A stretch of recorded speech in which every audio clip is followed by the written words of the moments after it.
Hey, everybody. I thought that the time had come to do some podcast episodes about journaling. I talk about journaling a lot on this podcast and in my newsletter, and it's all typically in a kind of passing way. I'll sort of mention offhandedly, oh, yeah, I've been journaling for 13 years now. Oh, yeah, journaling's changed my life. And I haven't really gone into what I mean more specifically by that because journaling's a really general term. There are a lot of ways to journal.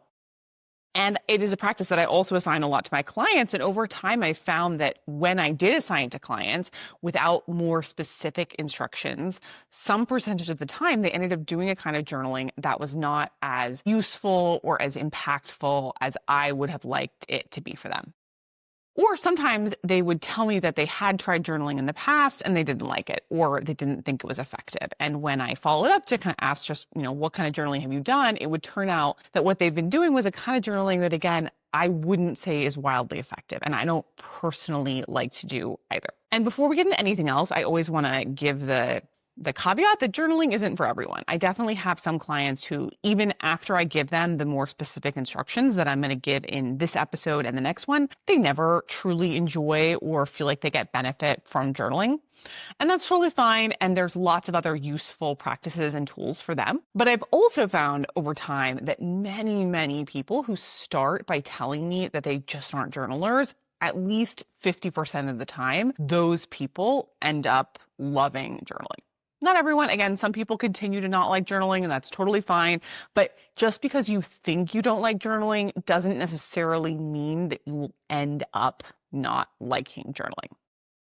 So I thought that the time had come to be a little more specific about how I journal, how I recommend journaling. So to orient us at a high level, I want to say that there are at least three high-level uses of journaling, three ways in which journaling can be really, really helpful. Number one is that journaling can help us find clarity. It can help us figure out what we think about something or what we want in some area of our lives. So the first one's clarity. The second one is that journaling can help us change our thoughts. If I have a thought that isn't working for me, and insecurity and anxiety, a belief that I shouldn't do something or that something genuinely isn't possible, journaling can be a really useful tool for cultivating new thoughts. And since our thoughts and our actions are very interlinked, changing your thoughts is also very, very useful if you want to change your actions. So that's the second reason why I recommend journaling. And the third one is that journaling can help us to process feelings. I'm not going to go into a ton of detail on this one because honestly, it overlaps pretty fully with the first thing I mentioned, journaling for clarity.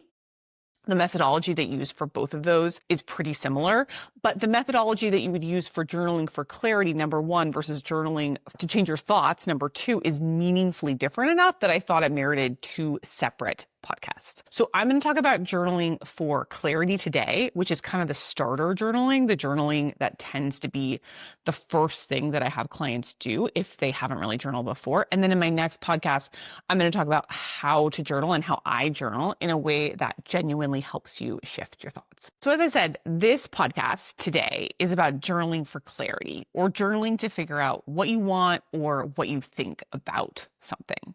That's pretty useful, right? I have a lot of folks who come to me craving clarity in one form or another. They want clarity about whether they should leave their job. They want clarity about why they feel low-level, tired, or dissatisfied all the time and what they can do about it. They want clarity about all kinds of things. So I'm going to do three things before we're done today. First, I want to share some more specifics about the common mistake that I see many folks make with their journaling. I alluded to it earlier, but I just want to flesh that out. That's number one. Second, I'm going to share some more detailed instructions about how to do this kind of journaling, including a series of questions or prompts that you can ask yourself. And third, I want to share my own story and my own history with this kind of journaling. I really want to share my testimonial in some form for this kind of journaling. Some of you are probably already, pro journalers, and some of you might be journaling skeptics who maybe have never journaled in your life. So I wanted this episode to be specific enough about the basics that it could be very useful for a novice journaler. So there's going to be a lot of basics here, but I think and I hope that there will still be insights here for everyone, even much more experienced journalers. Let's go. Okay, so quickly, first, let's talk about what I don't recommend in terms of journaling. When I hear that people don't like journaling or don't benefit from journaling, in my experience, they're typically doing a kind of journaling that I would call logging their day. They're literally writing down what they did for that day. They're writing, oh, I woke up, I ate toast and yogurt for breakfast, I did a workout, then I went to work, then I finished the month-end financial closing, and on and on. And not only is this kind of journaling a little bit boring to do, in my opinion, I don't personally enjoy doing it, it also doesn't actually help with the outcomes that journaling can really help with. So this podcast, as I said, is about journaling for clarity. And not that you'll never stumble on clarity with that kind of like logging your day kind of journaling, but I have found that it's much less effective in that direction than what I'm about to suggest.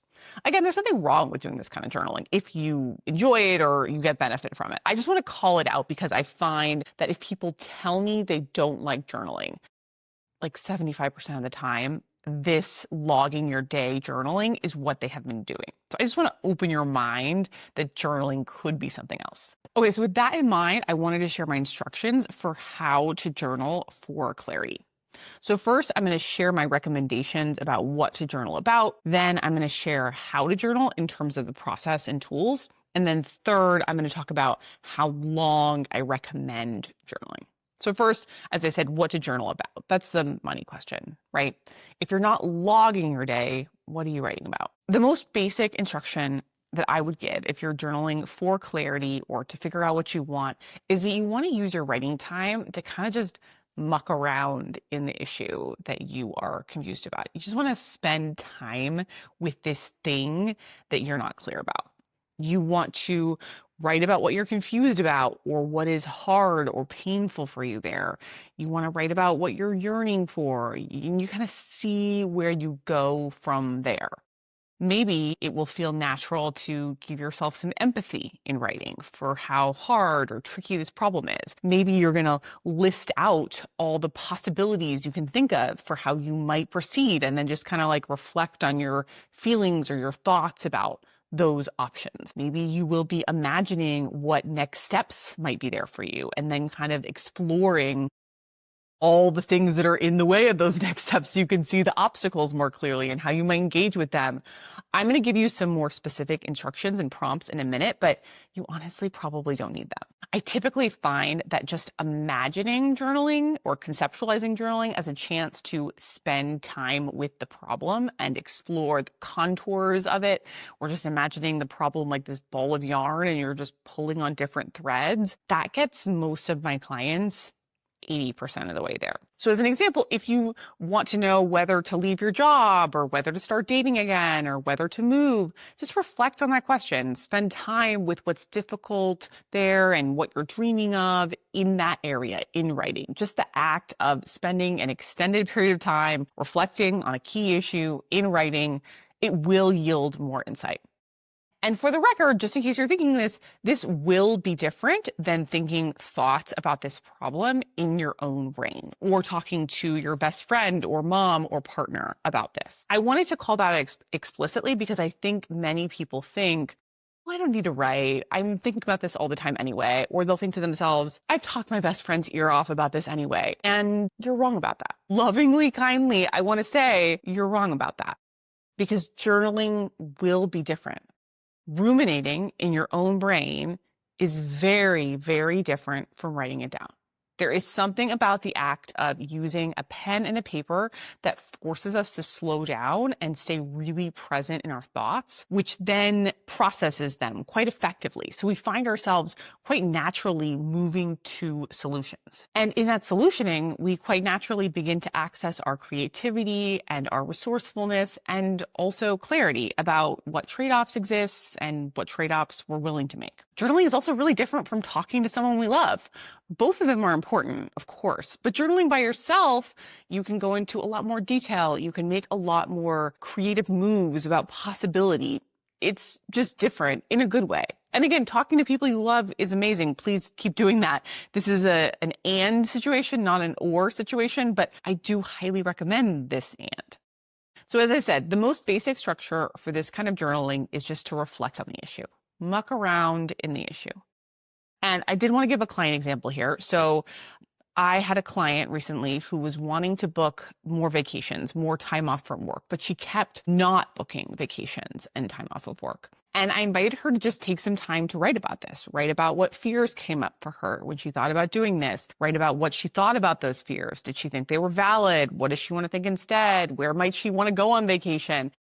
And this client who I mentioned, who was journaling about this, she hadn't taken a true vacation in a really long time because of all kinds of complex reasons. We all have our complex reasons. But after journaling quietly and alone, she was able to untangle that ball of yarn quite a bit. So the next time I talked to her, she had unraveled a lot of it herself without any more coaching. And she had already even booked some time off of work, which was a really big deal for her. So with all that being said, I just wanted to give that client example. I do have some clients who benefit from even more specific instructions, especially from prompts. So I wanted to give 16 questions that you might ask yourself while you are journaling. And I will say that if you're anything like me, maybe you don't love to take notes from podcasts or videos. So if you are taking a walk or driving or doing dishes while you listen to this, please know that I put all of these questions written down in the show notes on my website. So you can click in the link of the show notes of wherever you're listening to or watching this,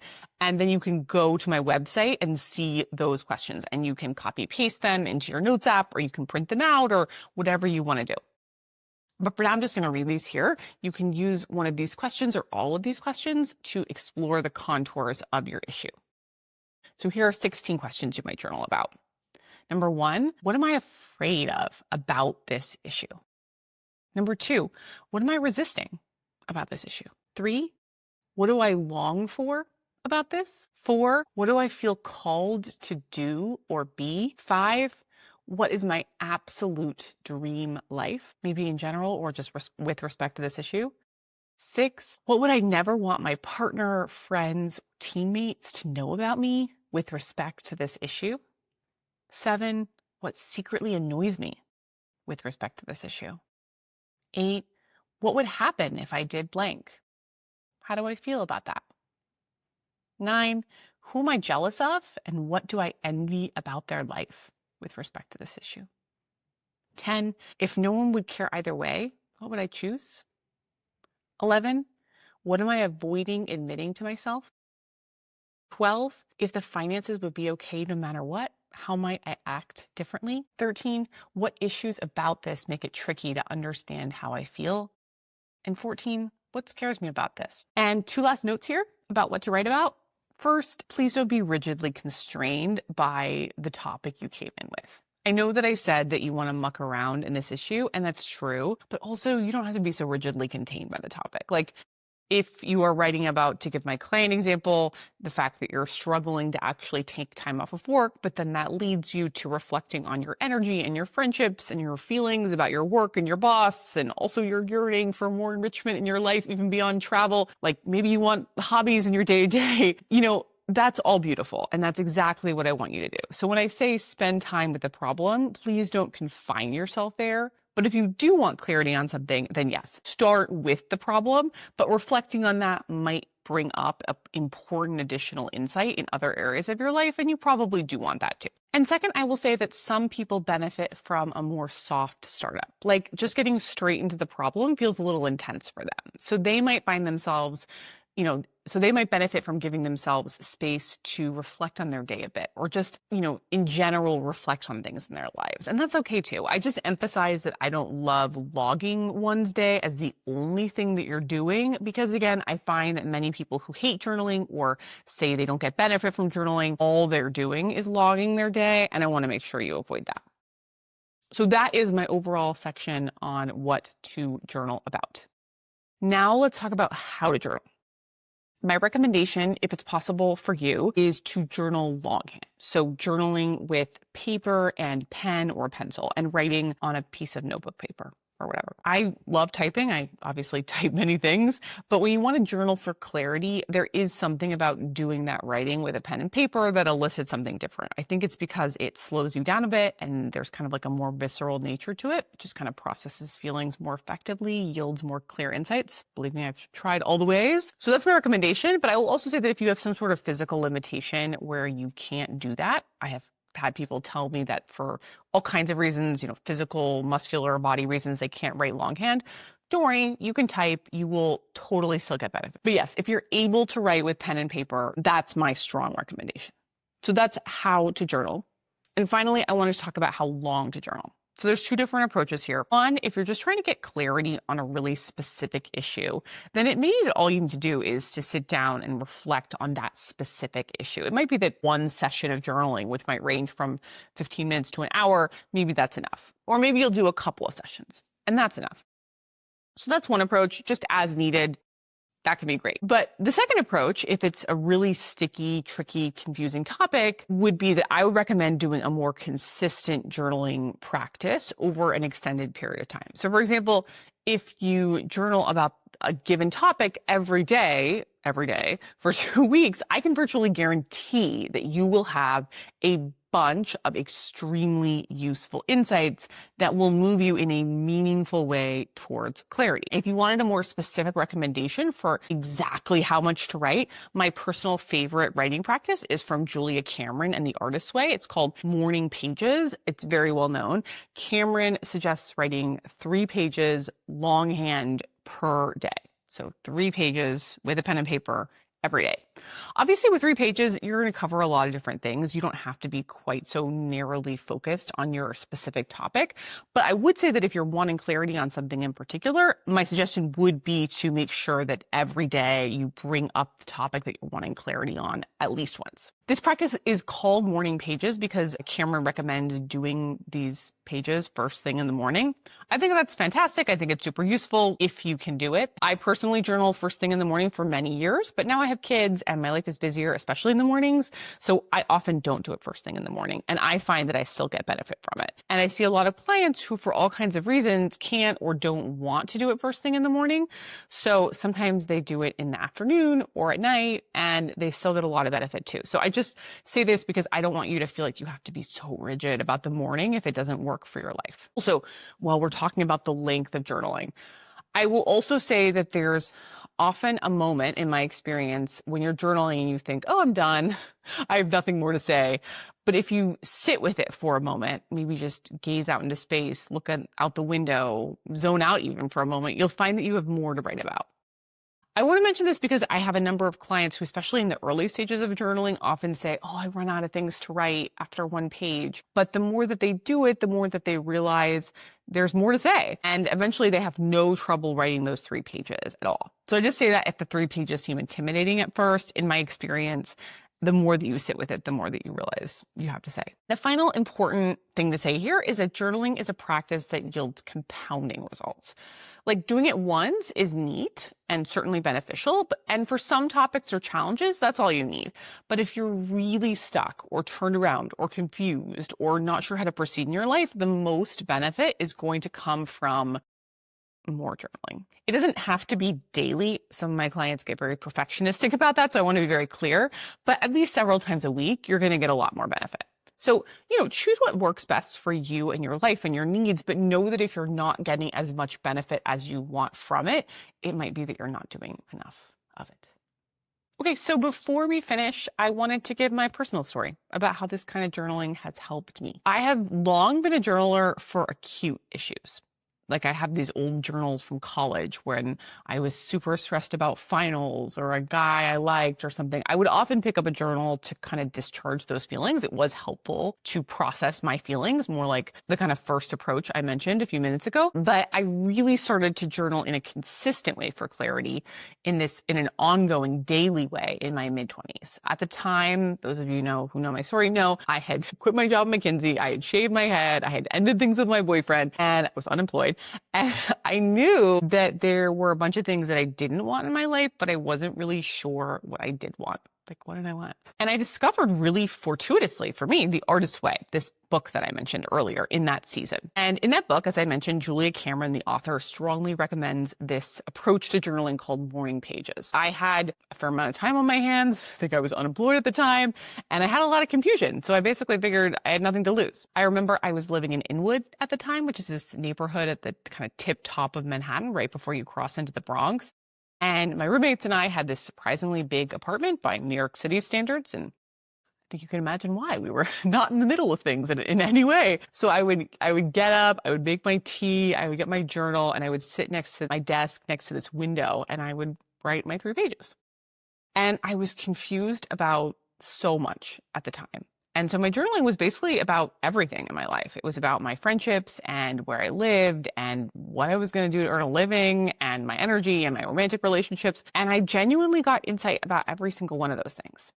One really concrete example of the insight that I got was that sometime fairly early on into my journaling experience, I want to say a few months in, I started noticing this desire to live alone. I had 2 roommates at the time. They're wonderful folks who are still friends to this day, but I just really deeply craved my own place. And it was a tricky situation because we had signed a new lease only a handful of months before. We'd even signed a 2-year lease, and I'd be leaving friends. And it's also just so much more expensive to live alone in New York City. And I think by that point, I did have some work. I was employed sort of part-time. I was doing this very high-end tutoring and kind of working as a product manager at a startup.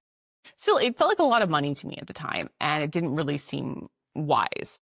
But I just kept spending time with this desire in the same way that I recommend through my journaling. And it would pop up and I'd spend time with it and I would notice that this desire to do this thing just kept getting bigger and bigger.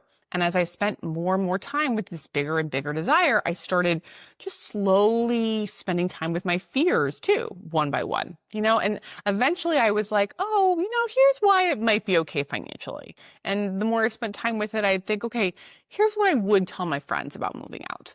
And then I would think, okay, here's what I'm going to tell myself when maybe they're a little bit annoyed with me for moving out. And, I also eventually came to some ideas about how I might find someone great to take my place that would be a good fit for these friends who I cared about so much. And so I just kept sitting with it and kind of like mucking around in it. And gradually I got clear enough that I did it. I communicated to my roommates. I found a place on my own. I found someone to take my place in the apartment. And that's really just one example of many. I think journaling in this way has been a huge part, a really key part, frankly, of why I am a person who often does know what she wants to this day. And it's also, I think, a big part of why I'm a good coach, because it taught me the skill of understanding in a lot of detail my inner workings. And because I spent so much time with my own inner workings, I am much more easily able to understand other people's inner workings. So honestly, I can't recommend it enough. And team, that's the podcast. That's how I journal for clarity and how I recommend that others do too. And as I said, if you want to journal to process feelings, honestly, this methodology works basically the same way. You just kind of like muck around in your feelings, and usually spending time in the feelings helps you process them and perhaps also have some more clarity about those feelings. And my next podcast, as I said at the beginning, will be about how I journal to shift my thoughts, which I think is a less common use of journaling. So stay tuned for that too. And in the meantime, I'll be rooting for you. See you soon.